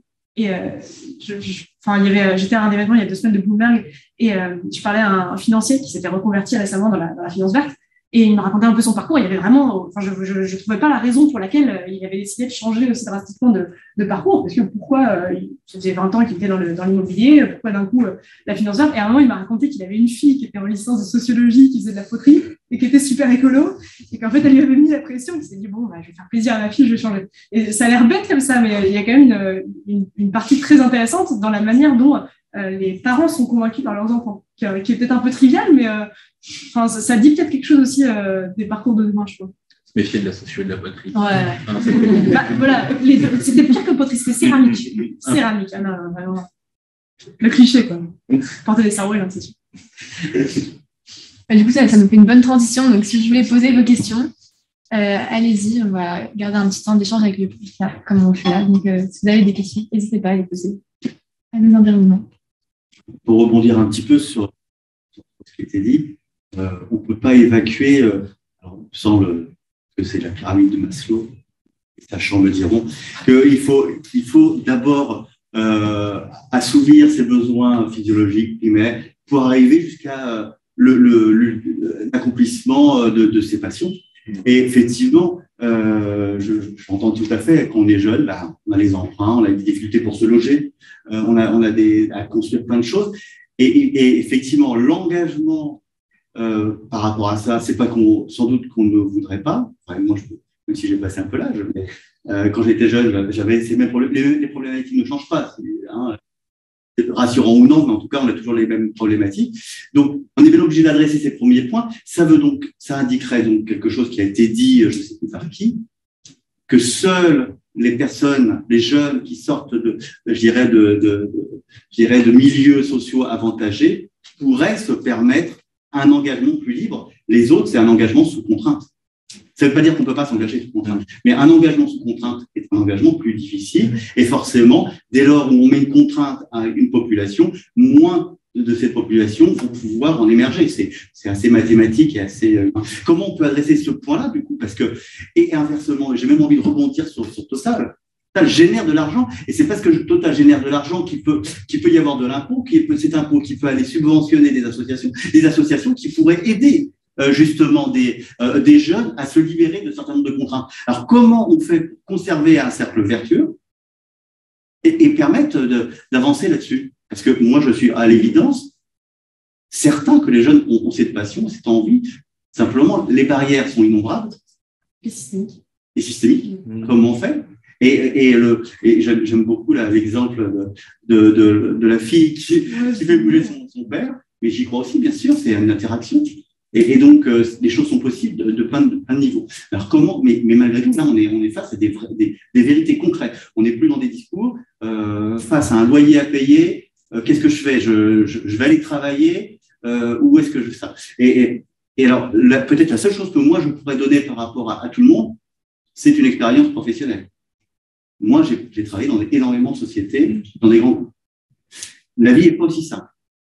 La vie n'est pas aussi simple dans un grand groupe. Hein. Et l'image que donne notre société n'a rien à voir avec ce qui doit se passer à l'intérieur de la société. Donc, ça devient un acte de courage d'aller à l'encontre du flux de l'entreprise. On va en reparler. Ouais. J'avais juste renvoyé sur ce que tu disais, parce que finalement,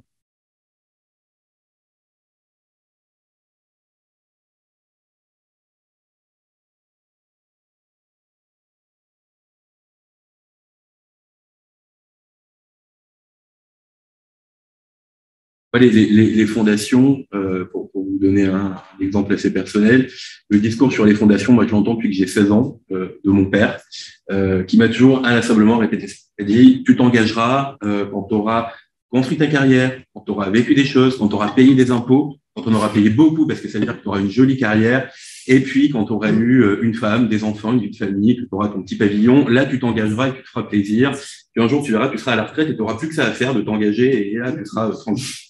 Et moi, ça, je crois pas du tout d'abord à cette vision de l'engagement et cette vision de la vie.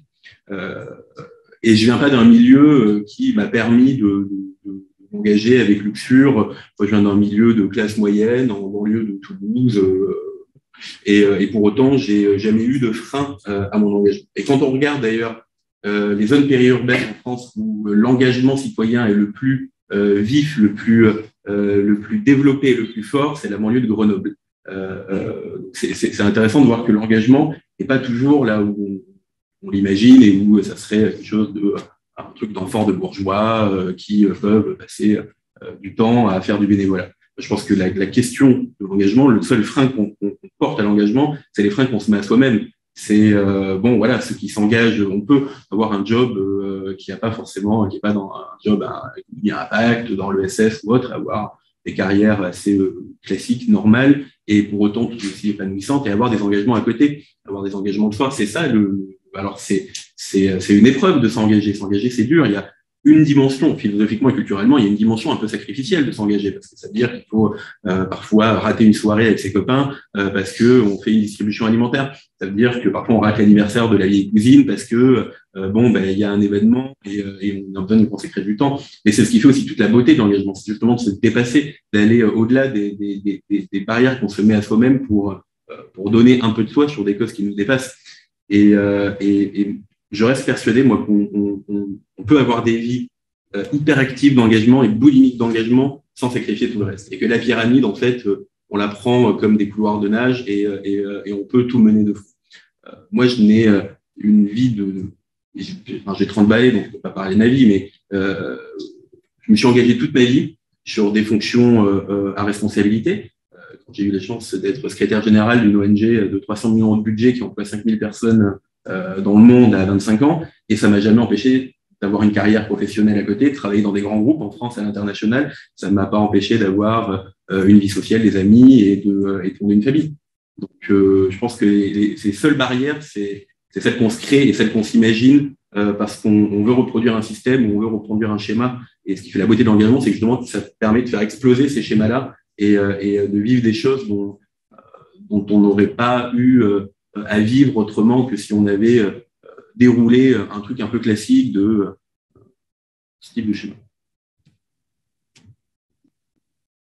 Moi, sur la question environnementale, en tout cas, je la vois très claire. Il y a un schisme entre les jeunes qui n'ont pas besoin de payer leur loyer parce qu'ils vivent chez leurs parents, donc ils les aident et les autres. Enfin, l'engagement environnemental, et en particulier à Paris, parce que je connais qu'à Paris, je n'ai jamais habité dans une autre ville en tant qu'étudiante ou en tant que militante environnementale, mais très clairement, et encore plus évidemment dans le collectif dont moi je fais partie, parce que c'est un collectif de jeunes de grandes écoles. Du coup, il y a une production socio-là-dedans, mais en tout cas, dans le milieu où je suis, elle se perçoit cette différence-là. Et le problème, c'est que, encore une fois, j'ai pas de clé pour changer ça. C'est que simplement, j'ai des amis qui sont moins privilégiés que d'autres et qui s'engagent, mais c'est effectivement une... Et sur la question de comment est-ce qu'on maintient des systèmes viables, je me suis pas penchée sur la question de si Total faisait de l'optimisation fiscale ou de l'évasion fiscale ou pas.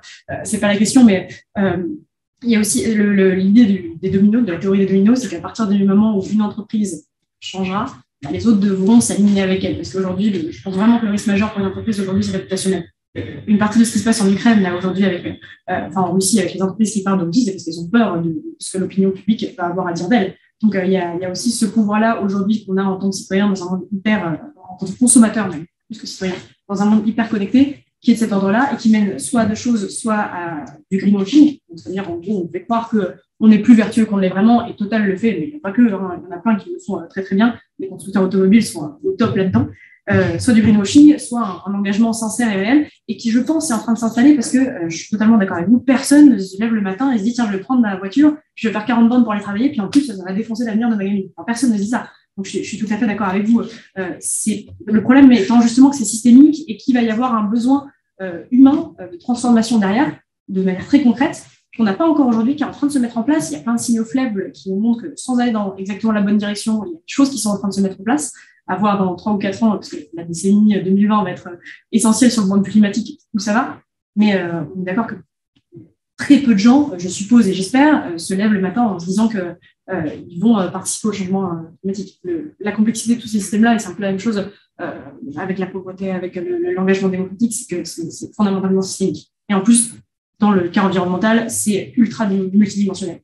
Donc, c'est mobilité, c'est l'énergie, c'est absolument tout. Donc, je n'ai pas de bonne réponse comme ça, mais au moment, je te donne une. Pour boucler la boucle, de Paris, d'intégrer Total,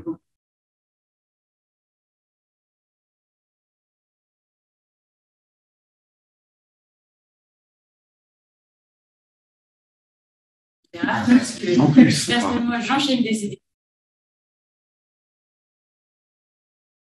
Super. Le biogaz, on n'a pas de budget renouvelable, on n'a pas de budget en général. Pour être honnête, voilà. On n'a pas plus de budget qu'ailleurs. Et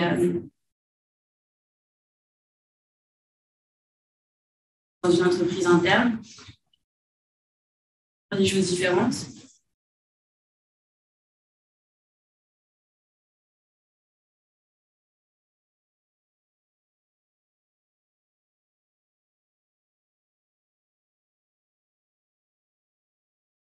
les renouvelables, il y a une volonté.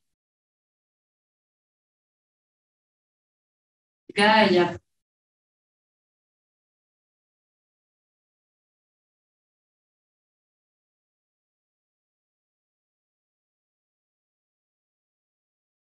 un groupe interne, si vous voulez, des collectifs. Non, mais parce qu'en fait, je pense qu'il y a une grande partie de ça qui doit être. Enfin, quand on est engagé dans une entreprise comme ça et qu'on a envie de la faire changer de l'intérieur et qu'on n'y arrive pas, ça doit être extrêmement frustrant. Et au quotidien, ça doit être un petit peu un poids. Donc, si vous voulez, en contact avec d'autres gens qui essaient de faire ça aussi, je peux vous donner des conseils. Puis en parallèle, moi, je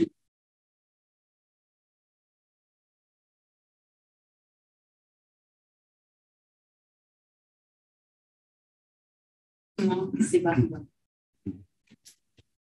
Mais peut-être que vous avez trouvé des choses qui marchent.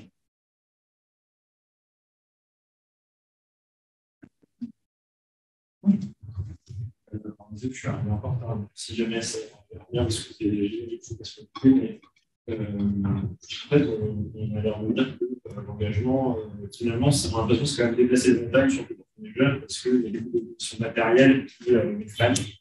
Mais bon, ça n'a pas vraiment changé dire, par rapport à avant. C'est peut-être même un peu amélioré sur la condition des jeunes. Moi, j'ai une question qui, c'est surtout participer tous à tous les trois des expériences associatives. Moi, j'ai vraiment le sentiment qu'il y a une espèce de perte de l'expérience collective de la vie en société. On ne sait plus vraiment à quel groupe on appartient, ni à quelle cause on doit s'engager. Si je prends un exemple, avant, quand on vivait dans un village, on s'engageait pour le voisin qui avait un problème. C'était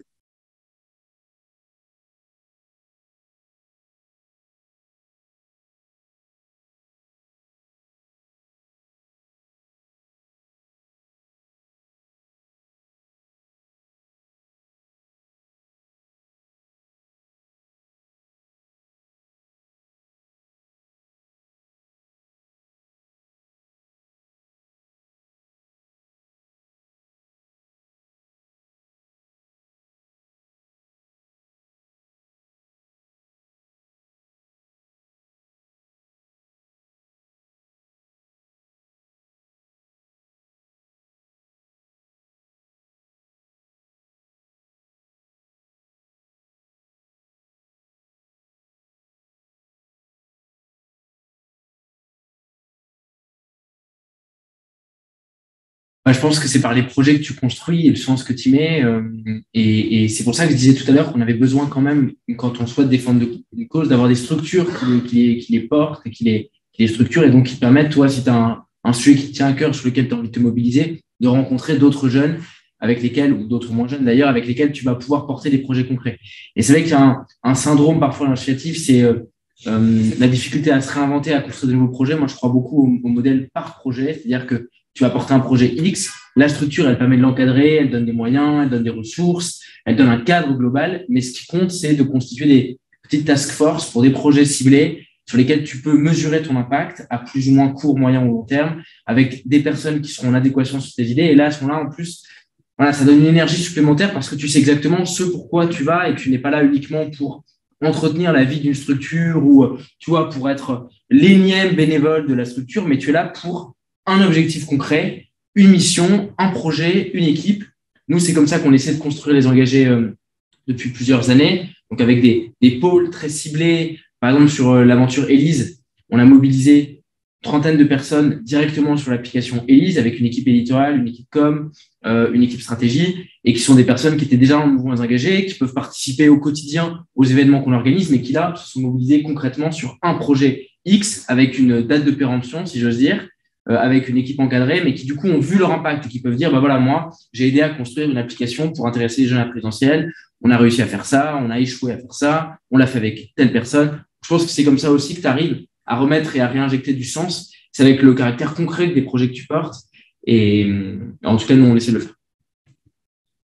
Et sur la différence aussi, je trouve qu'il y a entre l'engagement et la solidarité, parce que la solidarité, c'est typiquement aider son voisin sur lequel on voit qu'il y a un impact concret. Et l'engagement, c'est quelque chose, parfois, tu peux passer tout ton engagement à attendre de voir les résultats et tu ne le vois pas forcément. Et ça ne veut pas dire que ça touche personne, ça veut dire que ça touche personne autour de toi. Et c'est un peu compliqué des fois, parce que toute cette vision sacrificielle de l'engagement, enfin, en fait, là, on le fait passer pour quelque chose qui est super, avec les boulots, c'est les poulots, les paillettes, mais non, en fait, c'est très souvent frustrant, c'est souvent du temps que tu passes et que tu te demandes si ce que tu fais a vraiment un sens. Donc, il y a une partie difficile aussi dans l'engagement, mais en plus de ce besoin-là d'avoir du sens et de vraiment avoir un ordre de mission en fait, de ce que tu es en train de faire et de ton utilité dans le projet, je pense qu'il y a une grande partie aussi qui est de l'acculturation, en particulier dans le domaine environnemental.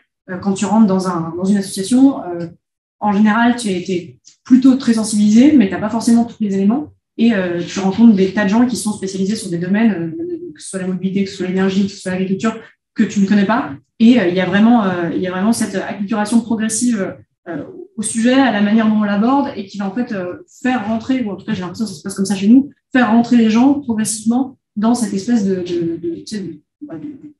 mode intellectuel où tu te dis tiens, ok, c'est pour ça que je suis engagé. C'est parce que je construis ma vision du monde à travers ça, en récupérant de plus en plus d'informations, en comprenant à ce que je pense, à ce que pensent les autres, et en formant mon corpus idéologique. Et c'est pour ça que les gens restent aussi, je pense, c'est parce qu'ils se retrouvent en adéquation, ou pas, et dans ce cas-là, ils partent, mais en adéquation avec la vision qui est portée par les gens avant même les actions.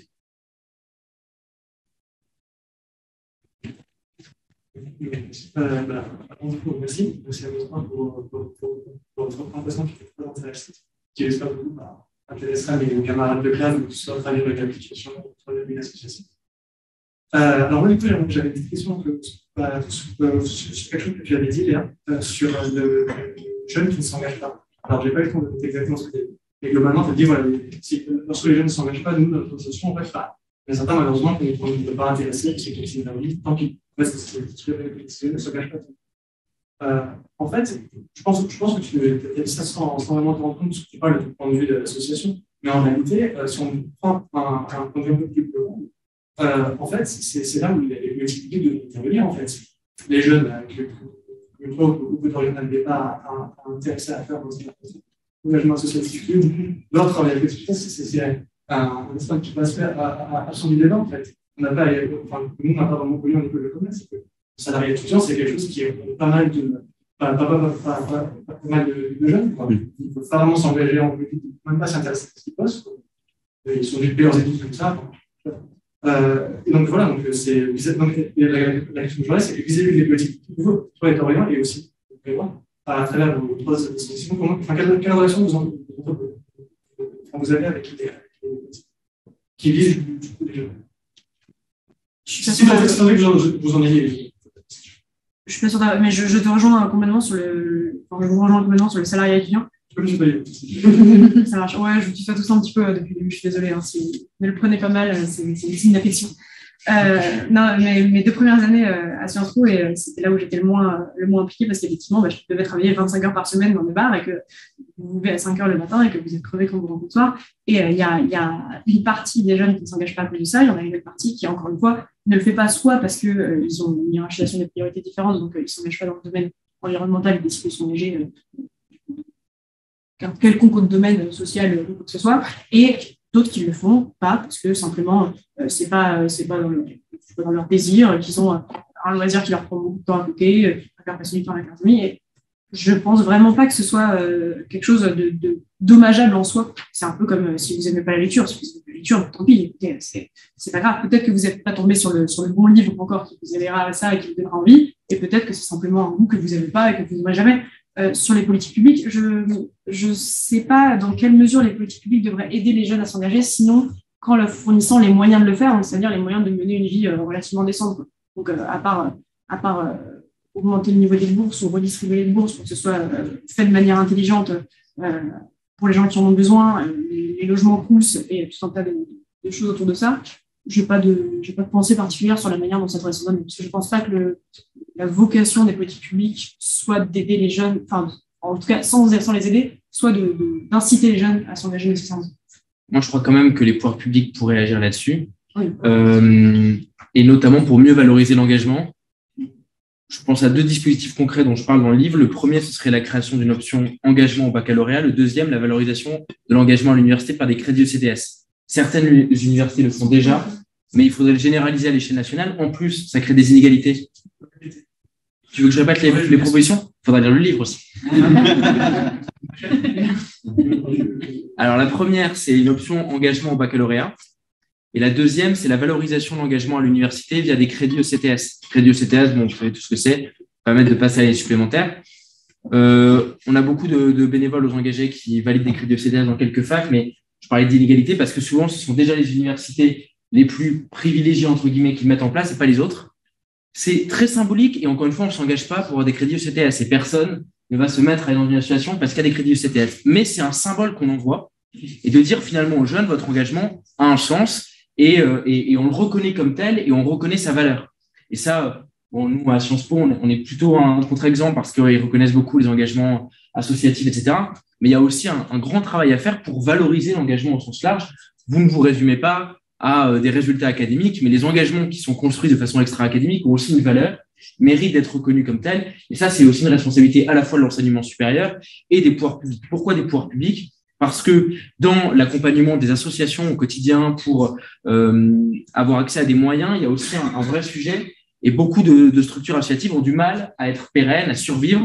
Pourquoi ? Parce qu'elles ont 3 choix qui se présentent à elles. Le premier choix, c'est de se vendre, entre guillemets, à des entreprises, y compris qui ne sont pas en adéquation avec leurs valeurs. Donc, il y a tout de suite des sortes de contradictions éthiques, morales et de dilemmes cornéliens permanents qui sont assez frustrants. La deuxième, c'est d'être dépendant de subventions publiques qui sont un peu arbitraires, qui sont parfois contradictoires et qui dépendent aussi du pouvoir politique. Et la troisième, c'est de vivre uniquement de quelques dons, de quelques adhésions. Et là, dans ce cas-là, vous rentrez dans un système associatif précaire et vous n'arrivez pas à vous projeter sur le temps long. Donc, les pouvoirs publics ont, à mon avis, accompagnent déjà beaucoup les associations, mais pourraient le faire encore davantage. Et notamment pour des jeunes associations qui sont encore à un stade très embryonnaire. C'est ce qu'on va faire avec les engagés, on va essayer de les incuber sur ces thématiques directement. Mais quand vous êtes encore à une phase très, très embryonnaire, vous ne pouvez pas forcément candidater aux bourses qui existent, vous n'avez pas accès aux grandes fondations qui prêtent déjà qu'aux gagnants d'une certaine façon. Et donc, quand vous êtes à ce stade, et a fortiori, quand vous êtes très jeune, moi j'ai créé les engagés, j'avais 17 ans, Dorian, tu avais 16 ans quand tu étais chez Action contre la faim, vous n'avez pas forcément de moyens, vous n'avez pas forcément de réseau, et là, les pouvoirs publics ont quand même quelque chose à faire pour nous dire, on va pas vous prendre par la main, mais on va vous donner des ressources concrètes, utiles directement pour vous accompagner dans la création de ce projet. C'est ce qui permet aussi à de plus en plus de jeunes, je crois, si on le mettait en œuvre, de se dire les barrières d'illégitimité ou d'inquiétude par rapport à l'engagement, on les casse progressivement les unes après les autres. Moi, là, il y a un truc qui m'a un peu surprise, c'est quand tu as comparé l'engagement à la lecture et que tu en parles un peu comme d'un hobby. Est-ce que tu vois ça plutôt comme une urgence, justement, notamment pour la cause climatique ? C'est pas que, pour moi, je vois pas ça comme quelque chose où on a le goût de le faire, c'est qu'on se dit il faut que je le fasse parce que c'est une cause pour laquelle il faut se battre. Et comment tu vois ça, du coup ? Disons que j'ai vu pas mal de gens autour de moi. La cause climatique, en plus, c'est quelque chose qui est un peu particulier parce qu'il y a du compte à rebours. Il y a plus à 7 ans qu'il faut mettre toutes ses forces dans la bataille, qui, je pense, est peut-être un petit peu moins présente dans d'autres formes d'engagement associatif. Et j'ai vu en fait des gens autour de moi faire des burn-out militants. C'est juste un matin, vous vous réveillez et puis vous n'avez plus envie de vous engager, parce que c'est compliqué et que vous avez, typiquement, si vous faites de la sensibilisation toute la journée et que ça marche pas et que vous avez l'impression que rien ne change, parce qu'en fait, à l'échelle individuelle, on n'a pas de pouvoir, c'est à l'échelle collective qu'il y a un impact.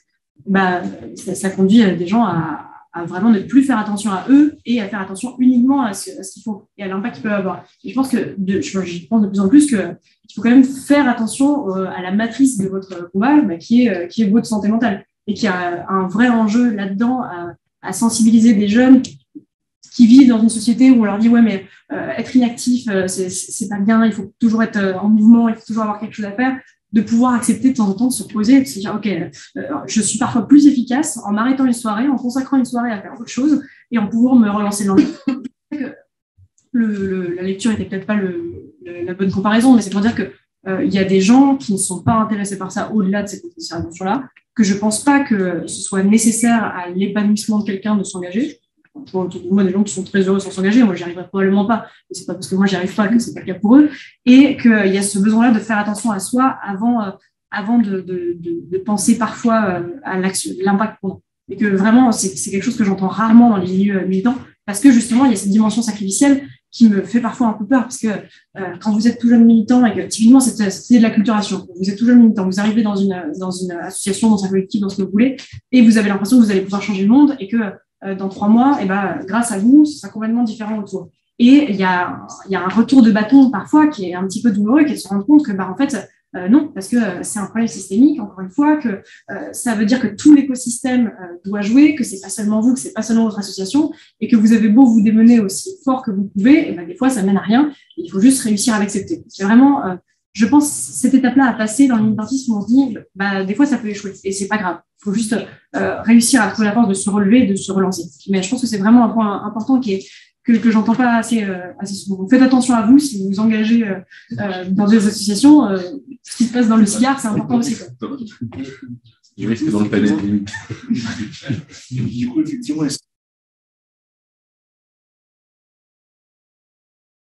tu disais que c'était de l'engagement de court terme.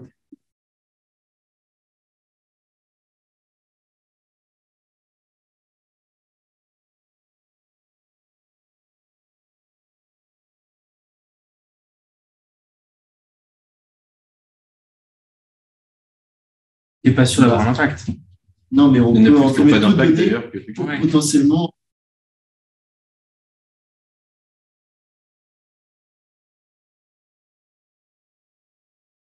Pour notre impact.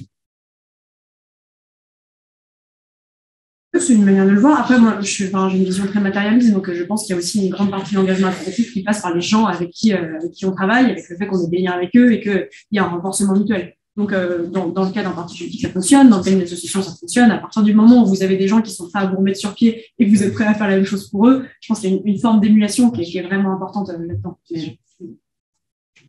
Bon, on va devoir clore là cette table ronde. Mais merci beaucoup pour vos propos très intéressants et merci à vous tous pour vos questions et pour votre présence, pour avoir été là. Merci pour l'invitation. Merci. Au revoir.